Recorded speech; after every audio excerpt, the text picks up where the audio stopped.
Hi,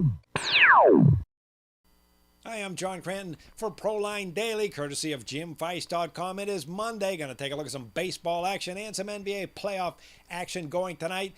First, I want to remind you that Jim Feist on a 160 NBA run. He has NBA TV Showdown on Monday night as well as a TV Total. You can find those at JimFeist.com. Plus, he has a Monday special. May 1st, you can get 31 days of plays in all sports for just $31 by calling Jim's offices on Monday, 866-546-9467.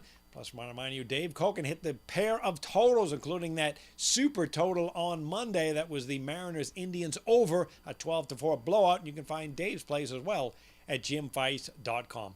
All right, let's get into some NBA action going on Monday night. You got the Houston Rockets opening up game one on the road at San Antonio. Houston, not a bad road team this season, 26-17, a state rivalry game here. They come off a nice series win over Oklahoma City. However, the offense did not shoot very well from long range in that series. You got Spurs going from 5.5-point favorite to 6-point favorite, and the total has gone up a bit from 213.5 to 214. Mike D'Antoni loves to run the up-tempo attack. Houston, number 2 in the NBA in points scored. However, the defense is kind of an afterthought, number 26 in points allowed. And during that series against Oklahoma City, the Rockets during the regular season led the NBA in three-point attempts as well as three-pointers made, but they didn't shoot very well against Houston. James Harden, battling an ankle injury, was just 6 of 40 from, that was Trevor Ariza and Ryan Anderson combined to go 6 and 40, and then Harden, who's battling that ankle injury, 12 of 50 from long range.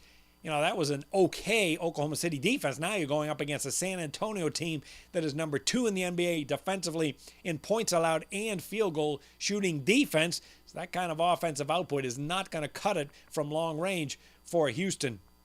The Rockets head out to San Antonio team. This is the Spurs' 4th trip to the Western Conference Finals in the last 5 years, and Spurs have plenty of rest for this game, 3+ days of rest. They're 7-1 against the spread. On the other hand, they're 6-14 ATS after a victory. They got a veteran team that knows how to play great defense, coming off a series win.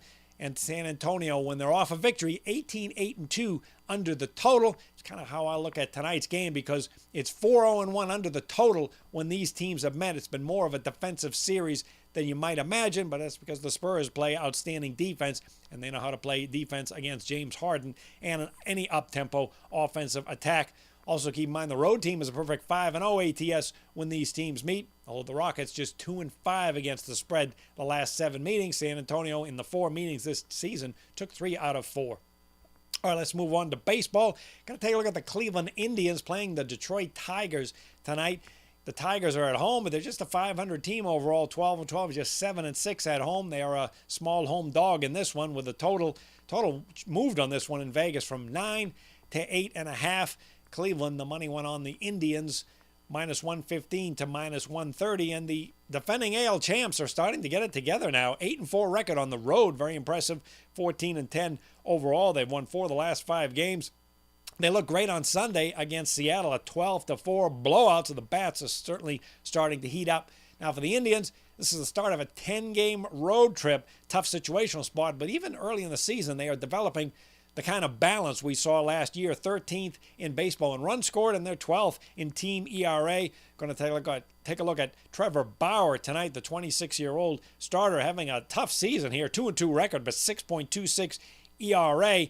Although his overall numbers really aren't that bad. 23 innings pitched, 24 hits allowed. That's acceptable. Only 7 walks. That's outstanding. And 28 strikeouts. So his ERA isn't really indicative of how he's thrown this year. When he starts game 1 of a series, or when the Indians play game 1 of a series, they've been great. 10-4 record. They'll be facing a left-hander here, and the Indians 18-7-2 under the total against a lefty. And when Bauer starts, the Indians are an astonishing 22-4-4 under the total, and that's which way the money is going in this one. And now the Detroit Tigers, not a great start to the season. You have to wondering, and this is a team in decline, kind of an aging team that's now lost 4 of the last 5 games, although they did win yesterday, beating the White Sox 7-3, but that ended that 4-game skid offense really hasn't been a problem for the Tigers, number top 10 in runs scored. However, the pitching has been overall dreadful, dead last in baseball in team ERA of 5.28. They're going to be going with one of the kids tonight, Daniel Norris, a 24-year-old who is struggling, 1-2 record, 4.71 ERA, and the Tigers just 1-3 when he takes the mound.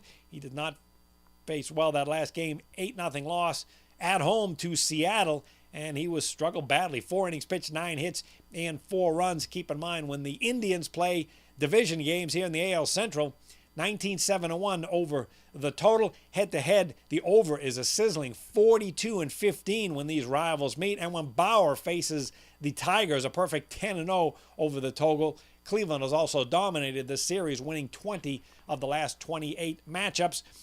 And we'll have to look at a high-scoring game based on the offensive numbers and some of the struggles with the starting pitchers. Also lean toward Cleveland in this one.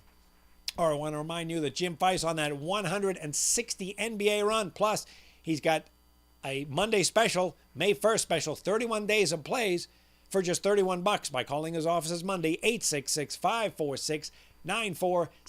We'll see you back on Tuesday with another Proline Daily from Las Vegas.